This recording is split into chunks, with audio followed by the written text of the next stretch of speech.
എത്ര പോസിറ്റീവായിട്ട് ചിന്തിക്കാൻ ശ്രമിച്ചാലും വീണ്ടും വീണ്ടും നെഗറ്റീവ് ചിന്തകളിലേക്കാണോ മനസ്സ് പോകുന്നത്?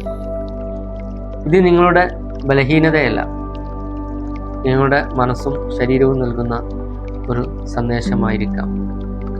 സ്വയം ഒന്ന് ചോദിച്ചു നോക്കണേ, എന്തുകൊണ്ടാണ് നല്ല കാര്യങ്ങൾ പോലും ആസ്വദിക്കാൻ നമുക്ക് കഴിയാത്തത്? എന്തുകൊണ്ടാണ് ചെറിയ പ്രശ്നങ്ങൾ പോലും വലിയ ഭയമായി തോന്നുന്നത്?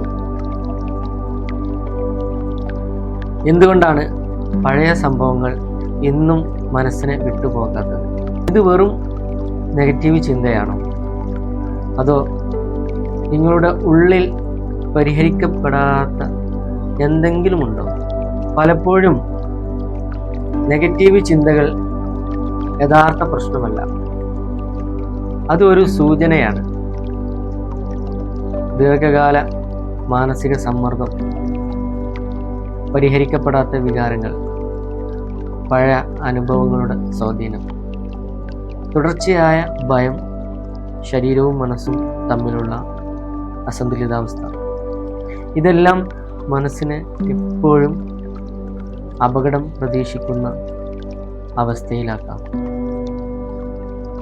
അതുകൊണ്ടാണ് പോസിറ്റീവ് ചിന്തിക്കാൻ ശ്രമിച്ചാലും മനസ്സ് വീണ്ടും പഴയ രീതിയിലേക്ക് മടങ്ങിക്കൊണ്ടിരിക്കുന്നത്. അതുകൊണ്ട് പരിഹാരം നെഗറ്റീവ് ചിന്തിക്കരുത് എന്ന് പറയുന്നതല്ല, ആ ചിന്തകളുടെ വേരിലേക്ക് പോകണം. ശരീരവും മനസ്സും വീണ്ടും സന്തുലിതാവസ്ഥയിലേക്ക് എത്തണം. ഞങ്ങൾ പിന്തുടരുന്ന healer Rasheed mind and body balance സിസ്റ്റത്തിൽ എനർജി ഹീലിംഗ്, മനസ്സ് ശരീര സന്തുലിതമാക്കുന്ന പ്രാക്ടീസുകൾ, റിലാക്സേഷൻ ടെക്നിക്കുകൾ, ജീവിതശൈലി മാർഗനിർദ്ദേശങ്ങൾ എന്നിവയിലൂടെ പലർക്കും കൂടുതൽ ശാന്തമായ മാനസികാവസ്ഥയിലേക്കും നല്ല ജീവിത നിലവാരത്തിലേക്കും എത്താൻ സഹായിക്കുക എന്നതാണ് ഞങ്ങളുടെ ലക്ഷ്യം.